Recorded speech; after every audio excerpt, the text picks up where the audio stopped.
Yes, thank you very much, Mr. Macdonald and the group for a very good and so to start off, we need your questions because the first question is it now good for us Zimbabweans to come back?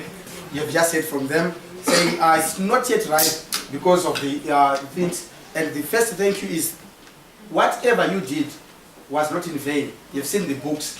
That what you said is in the books when we had the drop-in center. So Leicester is doing more than that. Our voices are being heard.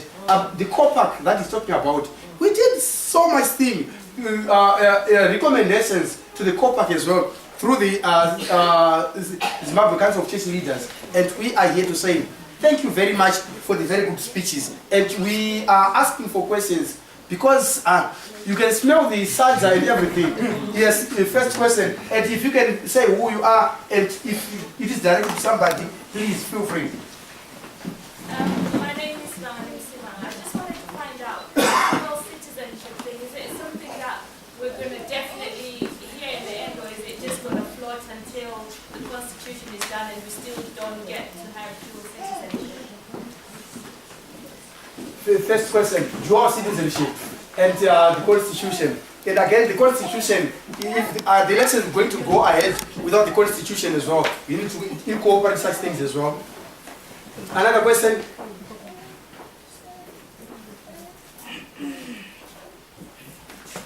Yes? I can ask. That from the floor. They are reporting that it's not good for us to return home. What are they doing to help with the organizations over here to impact or to strengthen our reasons? Like if we are asylum seekers and we're saying it's not possible for us to go back home, it's not safe yet. These organizations that are coming and telling us that it's not safe to go back home, are they doing anything with the effect of influencing the Home Office with our applications for the people that are here to say that yes, you think that they should go back home, but it's not safe? Are they doing anything in that effect? The question is simply and straightforward. Have you had any chance of meeting the Home Office on your visit to update them about the situation on the ground? That is still terrible for us to go back to Zimbabwe because their view is they are now returning Zimbabweans. You might find some chartered flights going to Zimbabwe now, like what they're doing in Nigeria, Sri Lanka, and all these other countries. And will we have some meetings? Because today is Friday, maybe Saturday, because there is no plane for you to go back to Zimbabwe. Or the Zimbabwe Consultation leaders, are you facilitating for the meetings with the Home Office? Another question. Yeah, thank you everyone. My name is Catherine, I'm from Birmingham. And my question, the first of all, foremost, I need to ask you three, thank you for coming, but I need to know, does the government know that you have come here with this mission? And if they know, are you really able to be going back in, like we need to know that when you got back there, are you in safe hands? Are you going to be okay? Because really this is a very big impact. I need to know exactly. And after that, because I'm a human rights activist, I've got a passion with human rights, I need to know that because you are from home, and at the same time people are being killed, they are disappearing, people are being in prisons all the time, no one is representing them, people are just being misguided into believing things that are not really happening. Because in Zimbabwe, I believe up to now, I think the Zimbabwean broadcasting television doesn't show anything that is outside from Zimbabwe. So for people in Zimbabwe, are they being given the right information about what is really going on there? And two, if they are being given the right information, are they really freely being represented to know that they've got their rights in Zimbabwe? So I think I need those questions answered. Right, I think for this minute, just hold for your question so that they can answer the questions. Then you might have your answer from these questions. Okay, thank you so much. Thank you so much for those questions. I think they really show that we are really engaged with the process at home.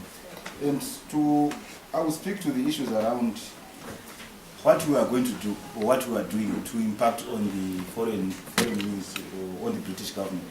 I would think you'll be happy to know that we have already made the Minister for Africa. there's the Minister for Africa. We're meeting a convention on Monday, where we actually had an interface with the Minister responsible for Africa, and he has also reiterated the fact that, in his own opinion, there's need for some measures like targeted sanctions to be remain in place, because fundamentally they also appreciate the fact that nothing has changed fundamentally from the point that the inception of the JNU in 2009 up to now. So really you will find that in February the EU will be discussing the targeted measures. Basically, by talking, I'm sure you're aware that Mugabe friends cannot freely roam around Europe, and they cannot. So they're also somehow affected by the system, and we feel that's important from civil society point of view. It's important to maintain the pressure on those guys. So we are very happy to know that the Foreign Affairs Ministry here is really fully involved, and they've indicated that they will support the continuation of targeted measures until and unless there is significant reforms in the democratic space. And at that point we also shared these documents, and we also highlighted to them the need to actually ensure that some of these issues are followed through. But I think fundamentally what is now needed beyond that meeting is to have, is what Chris has already highlighted, engagement platforms for lobbying and advocacy, involving diaspora groups and their representatives, and also Zimbabwean civil society, where we can bring in possibly some of the ministers here and government officials with such platforms where they interface and get one-to-one interactions with yourselves. And also the reason why we have also decided, before we engage in massive lobbying and advocacy, we need a mandate from this group.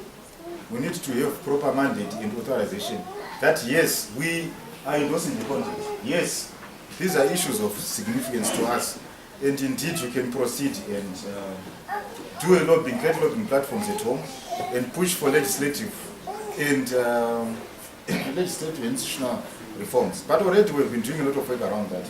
But I think what is needed certainly is to improve, or rather scale up the issues, especially around deportations of asylum seekers.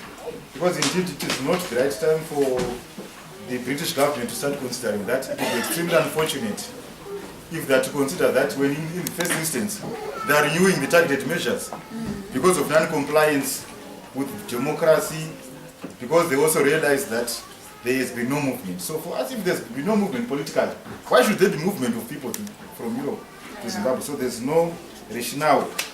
It actually defeats rationality should that happen. There's somewhere I've written the questions, now I cannot seem to find it.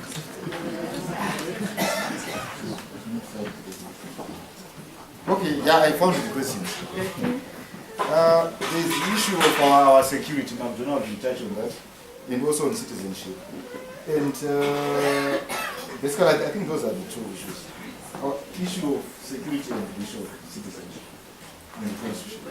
So before you sit down, the authorization of this thing to go ahead, how do you want it? Because people are just hearing, because they will go out there and say, we have been authorized by the audience in this room. How are you going to do with the authorization? That's a question that they've raised when you were talking about the authorization. Yeah, well, we are of the opinion that since we made presentations on the context, and it's really this group to decide, because there was a research, it's a research finding. Now this forms the basis of our lobbying and engagement. Whether we're going to then have further meetings with the British government, it is based on what we've gathered. On different platforms, we met this group, but we also meet other groups in Africa, and we also had a big Indaba where people came as far as America and so on. So this is a product of broad consultation. So what essentially we need to get a feeling of the house, they don't need to vote or what, but if there are any strong objections to the contents, I think that's the most important aspect. If someone from you feels that, when you made this presentation, basically when you mentioned issues of the framework, it's not the issue and things like that. Because what we want to do is to be a mirror of the feeling and the temperature of this group and others outside Zimbabwe. Then if we really have that feeling, then we can now engage in lobbying and advocacy, fully knowing that we are representing a constituency. Thank you. So it's all up to us, because we're here, we're consulted, we know what we spoke about, and is it the right thing that they've spoken about today that we spoke about? And if it's so, then we can go ahead. Next.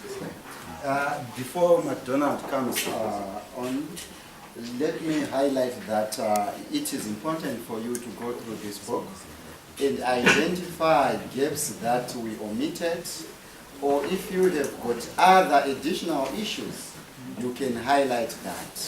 For your own information, when we launched this book, the British Embassy in Harare also participated. They also participated when we were doing the researches, and hence they are interested to take up on some of the issues that directly and indirectly affect you. So it will be very important for you at least to raise some of the issues and say, guys, if you should concentrate on these issues, it will be better. Thank you so much. Okay, thanks. I'll try to quickly answer the two questions, but also just to touch on the question around what we are doing with regards to the asylum process. I think we have to admit that as groups coming from Zimbabwe, we are not familiar with the process that takes place here, who to target when you want to talk asylum issues and stuff. But I think that is the reason why we are also organized as diaspora groups. What we need to be able to make sure is that there is a tighter synergy between those of us who are at home in terms of presenting the context, which can then empower the diaspora groups who are in touch with the Home Office with credible information around what is taking place on the ground. To expect Mr. Lewanika to come from Harare, meet the Home, his interest will be meeting the Foreign and Commonwealth Office, his interest will be meeting the Minister of Africa, the Minister for Africa, and other things. I think where the Home Office is concerned, we can do what we can, but let us try to assist each other through synergies. And if you think it strengthens the case of asylum seekers for us to be able to engage with the Home Office, we can do that. But we do that knowing that it is not a terrain that we operate in every day, and that it would be useful for us to engage those kind of authorities with people who are, number one, familiar with the situation, number two, know how the system works, and know what the issues of people in that particular situation actually is. So I'm just saying this to limit the expectations in case we fail. But we are committed, we understand the situation, and to the extent that we can, we will do what we can to ensure that the reality of the situation on the ground is understood by authorities there. And also to engage the British government itself to coordinate better amongst itself. Machinda has already talked about what one arm of the government is doing, which might not be at congruence with what another arm of the government might want to do. So greater coordination there as well. The issue of citizenship, my sister, I think this is something that we are serious about. Our country has got serious questions when the issue of citizenship is concerned. And these are concerns that do not relate just to the people who are here in the diaspora. Myself, as a person who is in Zimbabwe, I've got citizenship issues which need to be dealt with. I think a lot of us are familiar with the process where we were being asked to renounce citizenships that we never held in the first place. Yeah. You know, that is something that needs to be dealt with. In 2008, for me to vote, I had to vote using a court order because someone at the Registrar General's office had decided that I am a Zambian. When I was born in Zimbabwe, I've never set foot in Zambia. I don't even speak a single word of Nyanja or any other language. So there are big issues when the issue of citizenship is concerned. And these issues need to be answered from a constitutional perspective. We are trying to carry out the requisite advocacy, and we have tried to put down what we think that the citizenship clause in the Constitution needs to look like. Whether COPA will take it up or not is something that we will have to wait and see. But I can certainly tell you that it will be one of the things that we'll be looking at in terms of analyzing the draft constitution when it comes out, as to whether or not it actually meets our own expectations. The issue of safety and whether the government knows whether we are here or not. I think the government of Zimbabwe does not know everything. And I'm not sure whether government actually knows whether we are here. But what I can be able to say with certainty is that it is not a secret that we are here. When I introduced myself earlier, I said that it depends who we are speaking to in terms of why I am here. And I talked about being referred to as a European spy coming to report back to his masters. Because 3 weeks ago, there was a story in the newspapers that said Lewanika, Marongwe, Shoko from the ZCTU, and someone from the NGO Human Rights Forum were going to London to have a meeting. The place, I don't even know where we met on Monday. I don't even know, but that newspaper knew, I've forgotten what the place is called. So all the details around why I was coming to London were in a newspaper 3 weeks ago. A ZANU-PF newspaper, I think, called The Patriot. You know, a complete story, my agenda, even details that I was not aware of myself. So I think it's information that is ready in the public domain. You saw Machinda struggling with the name of the minister that we met. The people at the Patriot knew that name, middle name, surname, even nickname. You know, so these things are in the public. So it's not a secret that we are here. Whether or not we are safe, I think it's a question that a lot of people ask us. And there are no clear-cut answers to that particular question. I think what we have tried to do as activists is to avoid living today for fear of a future that we do not know. So I avoid coming to meet you here because I'm afraid if I do, I will not be able to go back home. And then we have said that is not how we will operate. I think the extent to which you are secure is a function of several things. We do what we can to try to be as secure as it's possible. Where we have indications that the system wants to move us, we try to evade. But at the end of the day, it is not entirely up to us. So you should not be surprised if Macdonald Lewanika comes back next week, but one as an asylum seeker. So you can't tell whether they are safe or not. The security situation is very fluid. Thank you.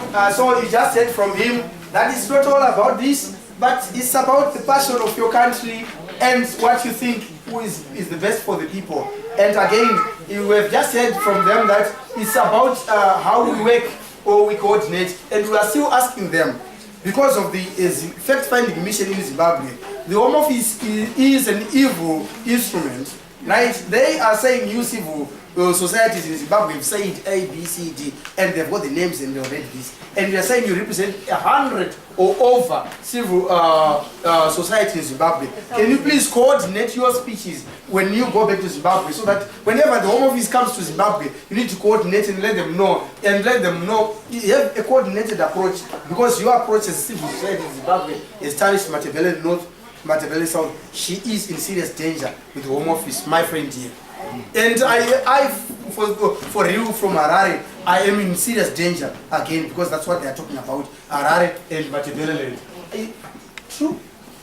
So that's why we are asking for your coordination. That's why these people are asking this question. It needs a bit of coordination within your organizations. When you are giving any information to them, please coordinate it. Next questions, please. I saw a hand. Yes. Yeah. This isn't really a question, it's a comment. I'm concerned, obviously, with asylum seekers and getting people's status in this country. And I really, really want to stress some of what Patson's been saying. The sort of evidence we need over here to enable asylum seekers to stay in this country is the sort of thing you're talking about. We want evidence that it is unsafe for people to be deported. And that evidence needs to go to organisations like this one, but it also needs to go above all to the British Red Cross. They're the people who are helping asylum seekers. They need to know. They need things like newspaper reports. They need examples of things that have happened to people who have been returned. This is the sort of evidence that the Home Office, well, the Home Office actually won't listen to, but when people get to the stage of an appeal and their case is being heard by a judge rather than by the UK Border Agency, that's the sort of evidence that might be listened to. So it really is critical that evidence of how unsafe it is in Zimbabwe, what has happened to individuals, credible evidence, evidence that is backed up by things like newspaper reports and so on, comes through to the UK and goes to the Red Cross and goes to organisations like this one. Please take note. That's what will keep people in this country and keep them safe. Thank you. Thank you, Bessie, for highlighting this question. It's Crisis for Coalition for Zimbabwe does so many reports through the Zimbabwe Human Rights NGO Forum, but they don't get to the grassroots. So that's what she's talking about. If people have got the right information from your organization, that I always see every day being reported, then it will make an impact, because these people do not know anything about Crisis Coalition. These people do not know anything about what is happening in Zimbabwe, because they've lost touch with their relatives and all these things. But specifically the Home Office and these organizations that are representing people do not have the information from you. How can we communicate this information? Another question? Yeah, I wanted to just add on the question that she raised and also address what she said. These books, or we further develop these into police monographs, which we present to policymakers in Zimbabwe, members of parliament as well as ministers. For your own information, before we embarked on this research, we also had a critical review of the National Youth Service Program in Zimbabwe, and we produced a report and developed some policy monographs, which we presented to the members of parliament. Initially, the Ministry of Youth came and took about 4 copies. When they read it through, because it was highlighting the strengths and weaknesses which came from the grassroots, from the participants who were being trained. And they also came back and said, okay, Nango, we are kindly requesting 50 more copies. We gave them. The following day they came again, 150 copies. They came, we gave them. They came for 200 copies. They circulated those copies amongst ministers and members of parliament because they were debating to resuscitate the National Youth Service Program in Zimbabwe, which is a vehicle for training youth to be violent. And when now our president was chairing the meeting for the adoption of the National Youth Service Program in Zimbabwe, weaknesses were read. Almost every member in that house read the report, and they were able to debate and stop the adoption of the National Youth Service Program in Zimbabwe. And for your own information, my sister, the government, some of the members, the ministers, they know that we are here. What we did was, when we produced these copies, we went to the parliament and gave the clerk of parliament that we have produced this. And now the issue is for us to engage the Parliamentary Portfolio Committee on Foreign Affairs, Regional Cooperation and International Trade. It's not a secret. We are engaging them.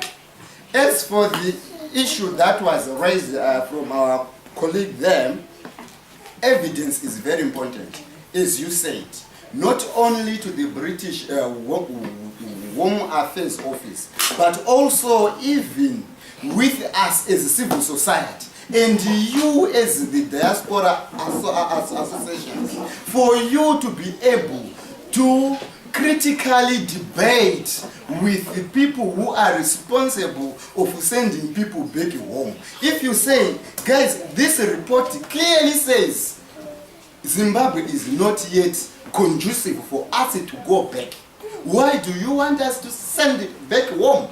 Then they will listen and hear you. Even us back home, they will listen and say, at least you have evidence, even though we know that we are dealing with an arrogant government. But I think we can make some progress. Okay, there was a question here and there and there. And evidence-based thing, I still hate Nango, because when you go to the Nango website, you see some photos of all the work that they are doing, but the work that they've done in the UK, no photos for the last thing, so I hate them. So it's an evidence-based thing, and we don't have the photos to prove that we participated in this thing. And are you going to be putting those photos on the website? Because the last thing that we did is not that. I think there are 4 meetings or so that are on your website when I started searching. Okay, thank you so much. Our website was still under construction, and it took a long time for us to resuscitate our website. We were trying to improve it, but now Patterson, I'm assuring you that when we get back to the hotel, we can do that ourselves. I and Machinda, even though that is all Thank you. Yeah, I just want to add what you said about the evidence based. Me, I'm a photographer for the Zimbabwe Association. I know since we started here, people were taking information from Sky News, with videos where there was operation in Machinda and people were being beaten. You still take that information and they'll tell you that that's what happened years ago. What we want is, we as Zimbabwe Association working with you, you need to go and take videos of what is happening now. We are taking videos now who will give you, see what's happening to Zimbabweans. Because media is so powerful that even they can tell lies that this is not what is happening. So what we want from you is, when you go back, the situation here is so different from Zimbabwe. We need videos of what is happening now, and then send us here. Then we can give them, because right now, as I know, there are a lot of people. They went to UK border agents, and they were told this is insufficient. And most people, they're doing voluntary work here just to show. And just imagine someone who passed like a good master's and he's doing cleaning in here, but we all did Cambridge. It's really not good enough. And so, me, what I'm asking is, I don't mind giving you information. We as association, we give you here what we're doing here, like this meeting. We can give you the DVD, show them this is what Zimbabweans are crying for. When you get home, no matter how the situation is, I think most of you remember what a document called the Zimbabwe Forgotten Children. They actually won an award because that message, even the president was not even aware. He actually said, oh, because the person who was narrating was the daughter of Ndavaning's story. So Mugabe was thinking that it's for all ZANU-PF. Actually, when the project come out, it was actually shocking that this is what. So we need a new more evidence so that people here can actually go and say this is what is happening. Can My name is what I can say is, as I speak now, my husband is in Zimbabwe. It's not a politician as such, but he rang me yesterday to say, you know what? Oh, people say things are okay in Zimbabwe. Things are not okay. That's what he said yesterday. So things are not okay in Zimbabwe. That's what I would say. But then the other thing that I think is, you know, we are talking about evidence in Zimbabwe, which is quite important, what has been noted. But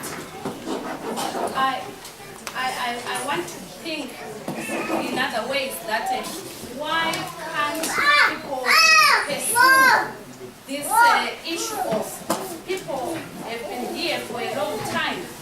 People have got broken spirits because of living in limbo. That alone, can it not be, you know, enough to convince the Home Office that if somebody has been living in the UK for 10 years or more than 10 years, whether Zimbabwe is okay now or not, they have nowhere to start. Where will they start? This is a serious issue of people. We've got people who end up, you know, being depressed, people who end up having mental health problems, which is why Lillian has mentioned about things being documented, which is why we want to document things about our broken lives here, being asylum or refugee or whatever. So we need to take a different approach, not only the evidence approach. Thank you very much. Yes.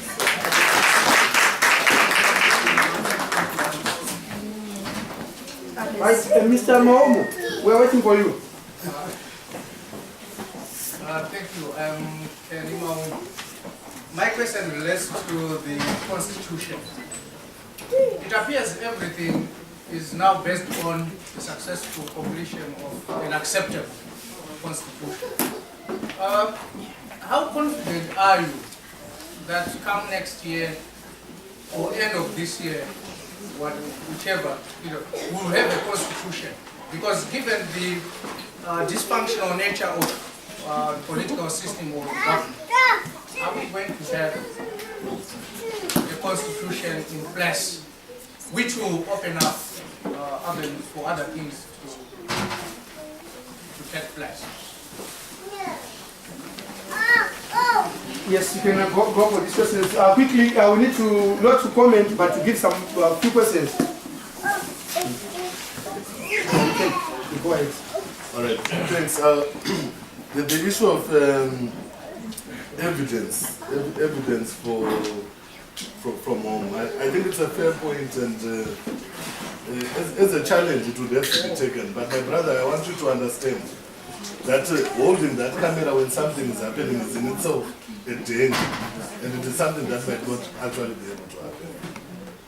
So I'm saying it's a challenge that we can accept to the extent that we can try to gather evidence, but we know holding a camera like this when something is happening, taking pictures, is endangering yourselves, and it's not many people who will be able to do that. What we have tried to do as civic society is to come up with alternatives that allow people to be able to try as much as possible to capture what is happening or information in safe ways. I think the whole concept of citizen journalism, the whole concept of community reporting and stuff, allowing people, teaching them how to make use of handheld platforms like a phone, which is less discernible and stuff like that. It's making progress. It's not all of us who know how to use technology to good effect. But I can tell you it's a problem not just for you in terms of asylum issues, but even for us. You go to SADC, you say things are not well in Zimbabwe. So it will be helpful for a lot of processes, but we are trying to come up with safe ways in which we can be able to do that in ways that do not unnecessarily endanger people. The other route that my sister proposes is also something that I think is very good and needs to be taken into cognizance. Last year, the theme for International Human Rights Day, December 10, was around discrimination and stuff like that. I wrote an article called Contemporary Forms of Discrimination in Zimbabwe, and I tried to make the case that the government of Zimbabwe discriminates against its citizens who are in the diaspora. And I think what is really needed, where asylum seekers, refugees, and other people in the diaspora are concerned, is responsibility on the part of our government. The challenge is that we have not had a revolution in Zimbabwe, and part of the reason why people have got the status that we are talking about today, part of the reason why they are seeking asylum, part of the reason why they are refugees, is precisely because of the people who are presiding over the state in Zimbabwe. And as such, those people cannot take responsibility over people who are living abroad without accepting that they have done wrong themselves. So it's a big challenge, but I think the encouragement is that those who think they are progressive within government need to take responsibility, and then we have a political discussion taking place between Zimbabwe and the United Kingdom, which is something that my colleagues have already suggested. I think that can be able to bring solutions predicated on the case that you present. That for 10 years, if people have been in limbo for 10 years, I think regularization is the only normal thing for you to be able to do and stuff like that. The last question that I will try to answer is the issue of the Constitution. Will we have a Constitution? I think, my brother, I do not have a crystal ball. I cannot tell into the future. But what I can tell you with certainty is that I think there is a fair amount of political will that exists where all the political actors are concerned to have a constitution in place. I think it is almost a precondition that we have a new constitution, then we move to elections. And it is something that SADC is watching closely, and something that the political actors know about. So there is sufficient will. Of course, it will be delayed. It might not be a very good constitution, but I think they all understand that a constitution has to be in place. Thank you. So we need some last 3 questions, and we have got to. It's Alice. Catherine, you have given 1. You are from Birmingham. We don't want you. So I have to have 2. Okay, and Catherine, thank you. Mine is like, I just want to answer my sister over there about the issue of advising Home Office that you've been here for a long time or like that. People have used it, my dear. A lot of people have said they created families or what. There are people who have got families with children, but they are being denied. They still want evidence. Why they do that? They ask evidence because they know you can't provide evidence. It's a strategy to not to give you papers, pretending that they want to give you if you do produce something. So that one doesn't work out with the Home Office. It has to be evident, and we have to talk with them to help us get evidence. That issue to say you want to get married, they'll tell you go and get married and come back. Can you go and get married in a situation where there's unrest? You can't. Once you go there, they'll say, how come you were there? You are safe, why do you want to come back? So you have to be careful when you get some of these statements. Look at both angles, for and against. And usually you just want to rush into something. You are going in a deep end, and that's what they want with us. They don't want to give us anything. Thank you. So asylum is about an individual case and about your solicitor and about the open evidence that you want. These people cannot answer specific questions about asylum and immigration because you can find from their talk that they don't know. The only person who can help you on that is that lady who is sitting on that corner and talk to her, get a number and talk to her. But for them, we still have one question. Can we have an email so that we can always get the emails from you about the information? Yeah. Your question. First and foremost, I really need to thank you guys for answering my question about your security and for being brave, because this shows that you're actually three people that are trying to make a change, because not anyone else can do what you have done, to sacrifice your family lives, because already by getting your own details, they've got your families already. So anything that cooks up, you're the first people. So thank you for being brave for that. And at the same time, I just wanted to find out if the fact-finding mission that now you've brought us fresh information that it's not really safe home. But the Home Office, they've got, like Douglas, last time we spoke to them in Lancaster, they said they're relying on what the other people went there and brought back.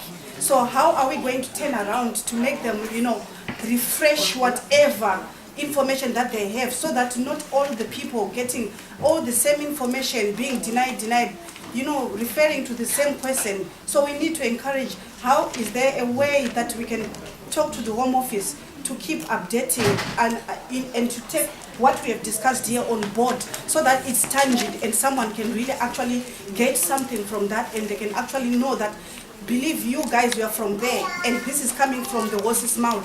So is there any way you're going to update all that?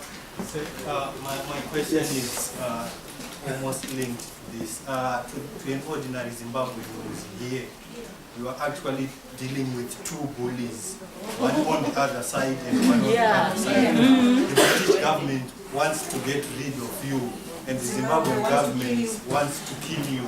But both parties have got their own fact-finding missions. And you, as a non-governmental organization, my question or my contribution to you is, try as much as you say it is difficult, maybe using some form of detective journalism to get some information across to these people, so that it can be documented in one way or another. Because without the information on paper, it's very difficult for someone who is ordinary as me to say what you are saying is wrong, because they've got paperwork to prove. When they send their mission to Zimbabwe from here, the Zimbabwean government will take it to places where they must see. But if you guys keep your head down and don't voice up, then to someone like me, you are doing little or nothing to help me if it's not on paper. Okay, let me take the floor a little bit now. Wait, no, it's okay. I'll jump in here. Sorry. I just want you all to be really, really clear on this fact. The country guidance case, called EM and others, is the case by which every single asylum case is dealt with. Now, that case, the lawyers for that case have been granted permission to go for an appeal hearing at the High Court on the 20th of December. We circulated that on our detention briefing on the website. Now, what I want to stress to you is that the lawyers who are dealing with that case have direct contact with some of the most informative civil society organisations in Zimbabwe, and they are getting a lot of the new material from what is happening on the ground. Now, what we all have to realise is that every time the Home Office sends a fact-finding mission to Zimbabwe, they are incredibly skillful at twisting the answers of people. They are also very skillful at avoiding speaking to organisations like the trade unions, who have some of the widest knowledge about what's happening on the ground. But all I'm saying is, we're continuing to follow what's happening, to keep you informed as we find out.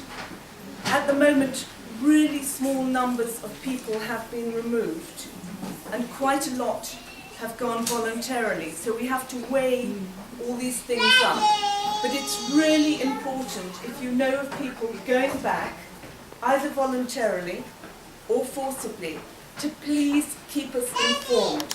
We're following every single person that we know about that is returned to Zimbabwe. Thanks. Yes, so it's quite good that we now have an updated position. And as for you, if you can have a 6-monthly report, will definitely help as well. Say for the Crisis Coalition, to have a draft or a report that for these 6 months, they do this and that, will definitely help. And I'll talk to Sarah again to see if we can have some contacts, and I know the contacts are already there. So thank you very much for the day. I think the questions are over. We still need to eat and have a brief conversation and talk to each other when we are doing this. And Sarah wanted to go early, but can you come and see me? Because you've got some corrections. You've got some corrections. Come and see me. Right, and for the closing, ladies and gentlemen, you have been very wonderful. We would like to thank you for the job that you're doing working with the Zimbabweans. We would like to thank you students who have just come late, right? Mind you, will be late for your funerals as well. Yeah, you need to be very punctual. And so we need you, guys. Zimbabwe needs you, and guys. Zimbabweans in the UK, they need you. We need to come back to Zimbabwe as long as the situation in Zimbabwe is ripe for us to come back to Zimbabwe. And at the moment, we'd like to say thank you very much.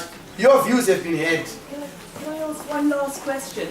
Can we ask the team there, what can we do to help them who are putting their selves on the line?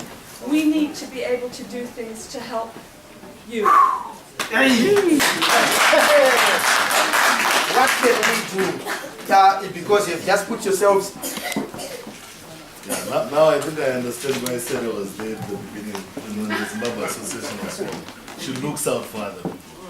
So it's not just about me, look out further. And I think if there's anything that we can be able to ask, like I have said, there is a way in which our relationship can be mutually beneficial to each other.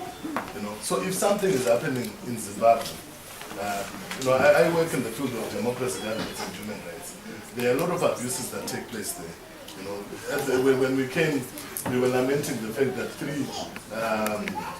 two girls and one guy from the Media Monitoring Project had been arrested in Rwanda.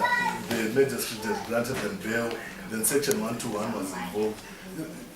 You are here. Is there anything that we have done either in solidarity with those people or to popularize that such things are still happening in Zimbabwe. You talk about evidence that the situation is still bad. Part of that, that is part of the evidence. You know, if people are still using laws like that to incarcerate people for no reason, that is what is happening. And it becomes useful to us to know that our brothers and sisters in the UK are further in the message, which increases the possibilities of those people being released because of the pressure internationally. But it also helps you because you then begin to document that things are not right. So I think let's work on a mutually beneficial arrangement of sorts. If we are in trouble, please scream bloody murder on our behalf. It might actually save a life. You never know what saves a life. And you never know what saves a person from an extra day in jail. So that would be one thing. The second thing is it's something that had been alluded to, and I wanted to speak to it earlier, but I forgot. When the chairperson from City of Sanctuary was speaking, and she was saying that we need to know what happens to returnees when they get back home, what is their situation. You know, there is no way we can help with that if we don't know whether people are coming back, whether it's come back and stuff. So it's just also strengthening the information chain amongst us. But more and more importantly, it's about solidarity. You know, people, my brother, I know you depending on what we are doing, you might feel that we are useless and are not doing anything for you. But solidarity is a two-way process. People are suffering here in the UK, people are suffering at home. We need to give each other solidarity. So for me, that would be the thing that I leave with you, that let us be in solidarity with each other. Zimbabweans are guilty of this. A lot of times we go to the region, we ask for solidarity. We want SADC to be in solidarity with the people of Zimbabwe. We want Zambia to be in solidarity with Zimbabwe. But Malawi was burning, were we in solidarity with them? Madagascar was burning, were we in solidarity with them? Congo is burning, are we in solidarity with them? And then when we are in trouble, when it's a dispute, we go back to those people and demand solidarity from them. So for us, I think let us start, and we can start from here. Solidarity is a mutually beneficial concept for those who are abroad and those who are at home, understanding the challenges that we are both facing.